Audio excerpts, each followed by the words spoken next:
स्वागत है दोस्तों आप सभी का आज के ब्लॉग में। और हम लोग निकल चुके हैं अभी नैनीताल के लिए। हाँ भाई पता है हम लोग नैनीताल ब्लॉग पहले बना चुके हैं, लेकिन फिर से दोबारा घूमने का मौका मिल रहा है। लेकिन इस बार हमारे साथ रहे हमारे नए मित्र नए साथी ब्लॉग में। हमारे विकास सर हैं, जहानाबाद से साथ में लोग आए हैं बिहार से।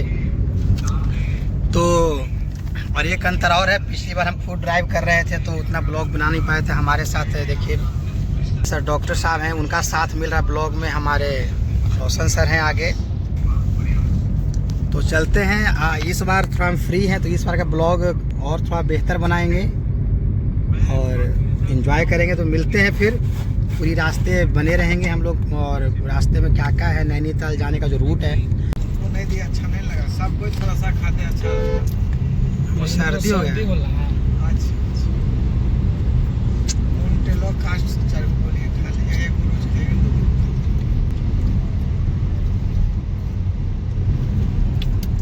तो अभी हम लोग आ चुके हैं पूर्वांचल एक्सप्रेसवे पे। अभी पूर्वांचल एक्सप्रेसवे हम लोग चढ़ने वाले हैं। अगर मैं बात करूँ पूर्वांचल एक्सप्रेसवे की तो लगभग ये 350 किलोमीटर में 340 किलोमीटर ये लंबा है।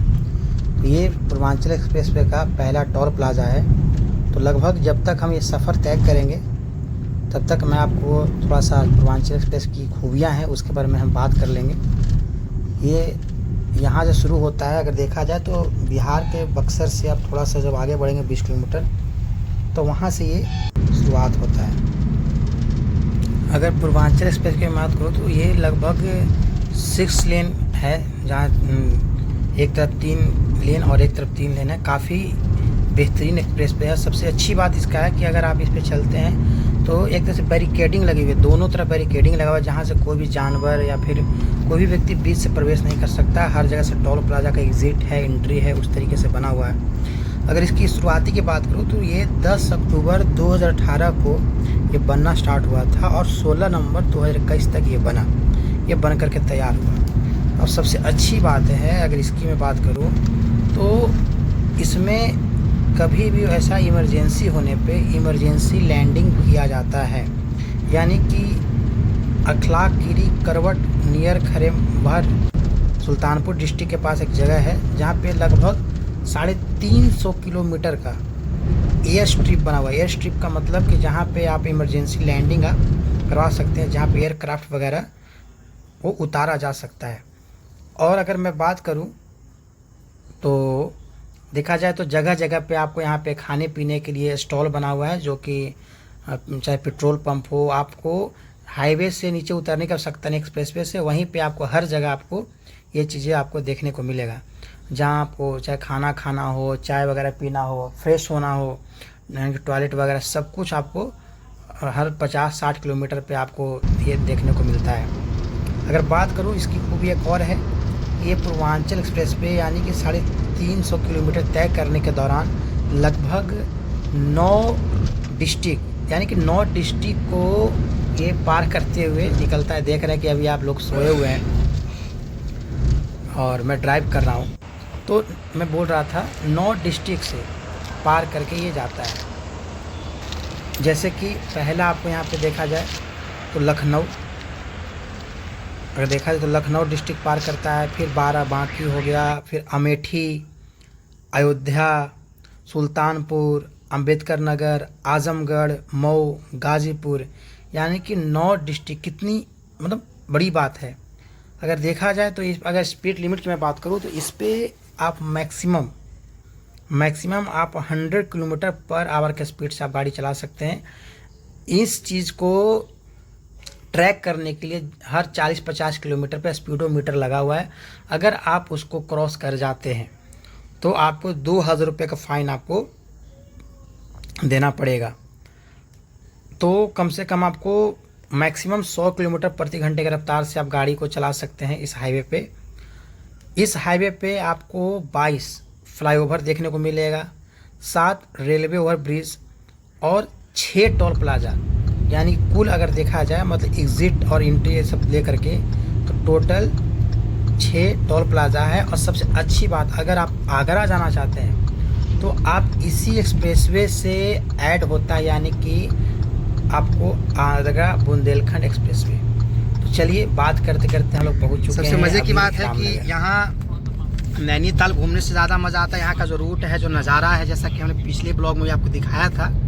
तो इस बार थोड़ा ज़्यादा एक्सप्लोर करेंगे, थोड़ा ज़्यादा बेहतर ढंग से हम लोग वीडियो बनाएंगे, ब्लॉग बनाएंगे, और जो भी संपूर्ण जानकारी है कि कैसे आप, ऐसे तो हम लोग कार से जा रहे हैं, लेकिन बाई ट्रेन बाई बस आप कैसे वहाँ पहुँच सकते हैं, वहाँ बोटिंग का क्या प्राइस है, वहाँ कैसे क्या एंजॉय कर सकते हैं, क्या क्या देख सकते हैं, उन सभी चीज़ों पर हम डिस्कस करेंगे लास्ट तक ब्लॉग में बने रहिएगा। तो चलिए मिलते हैं फिर नैनीताल में। कल पहुंचेंगे ना। और जैसा कि देखिए हम लोग अभी इधर नहीं मिलता निकल चुके हैं यहाँ से, और खाने पीने की भी चीज़ें हम लोग ले चुके हैं। कुछ छोटा मोटा चीज़, एक यूनिक चीज़ हमारे पास यहाँ देखिए, ये नमकीन है, ये हमारे डॉक्टर साहब का रिकमेंडेशन पर खरीदा गया है ये। उसके बारे में बोल रहे हैं क्या? हाँ, ये दिखने में नॉर्मल है, लेकिन इसका टेस्ट बहुत, हमारे गांव में कहावत है कि देखे में छोट लगे और घाव करे गंभीर वाली बात है ये, है ना सर? बिल्कुल बिल्कुल, बहुत शानदार मस्त है। और क्या क्या है देखते हैं। लस्सी। ये देखिए लस्सी है, अमूल का है।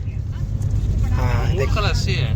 वाह। हाँ अमूल का लस्सी है, और फिर पानी वगैरह है, छोटा छोटा चीज़ें हैं, हम लोग ले लिए इसको, क्योंकि यहाँ से लगभग हम लोग को जाने में 1 से 1.5 घंटा लगेगा, 30 किलोमीटर है, तो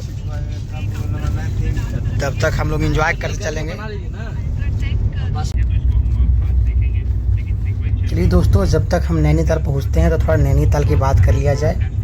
जैसा कि मैं आपको बता दूं कि नैनीताल जो है वो भारत के उत्तराखंड राज्य के नैनीताल ज़िले में स्थित एक नगर और कहीं ना कहीं एक महत्वपूर्ण पर्यटक स्थल है। इसकी बात किया जाए तो लगभग ये 11.5 किलोमीटर स्क्वायर में ये फैला हुआ है, और सबसे अच्छी बात है कि इसे एज ए हिस्टोरिकल प्लेस, यानी कि ऐतिहासिक जगह भी बोल सकते हैं, क्योंकि नैनीताल का इतिहास मतलब अगर देखा जाए तो 12वीं सदी से जुड़ा है, जब 1841 में पी बैरन ने इसे एक खूबसूरत हिल स्टेशन के रूप में खोजा था। इसका जिक्र हमारे स्कंद पुराण में भी किया गया है। अगर मैं बात करें तो नैनीताल आने के लिए ऐसे काफ़ी रास्ते हैं, आप बाई ट्रेन भी आ सकते हैं, बाई फ्लाइट भी आप यहाँ पे आ सकते हैं, या अगर आप अपने पर्सनल कोई अगर गाड़ी वगैरह है तो उससे भी आप यहाँ पे आ सकते हैं।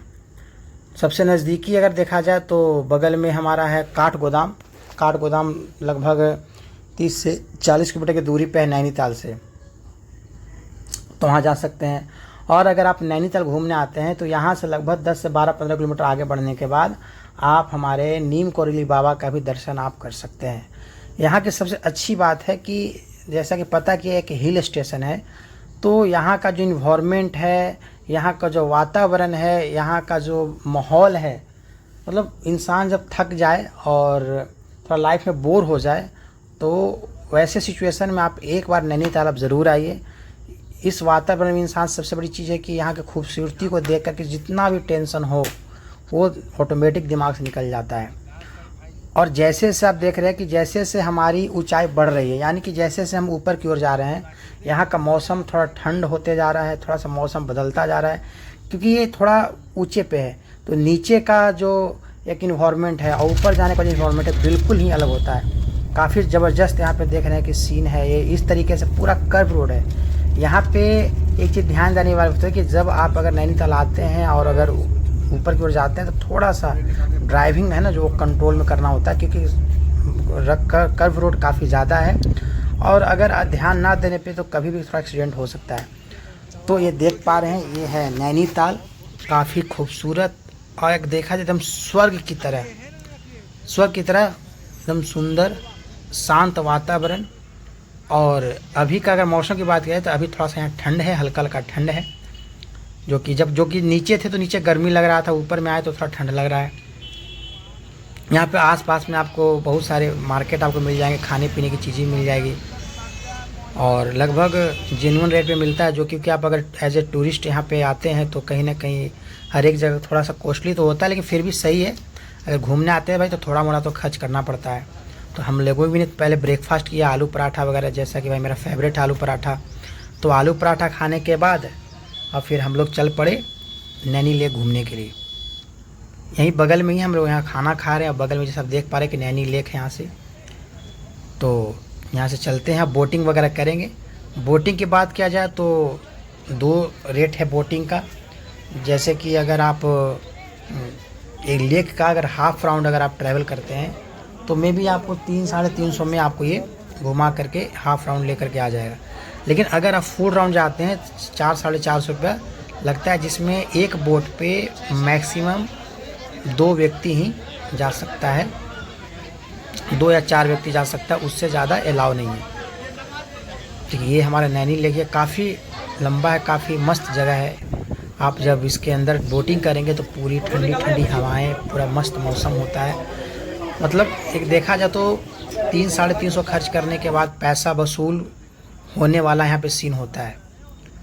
तो यहाँ से घूमने के बाद ये हमारे राहुल सर हुए, राहुल बजाज सर, हमारे कपिल सर जो कि झारखंड के रहने वाले हैं, हमारे गुरुदेव अनिल पुरी सर, हमारे रोशन सर, और ये हमारे पवन सर। तो चलिए, मुझे उम्मीद है कि आपको ब्लॉग अच्छा लगा होगा। फिर मिलते हैं नेक्स्ट ब्लॉग में, तब तक के लिए आप सभी को धन्यवाद। Thank you.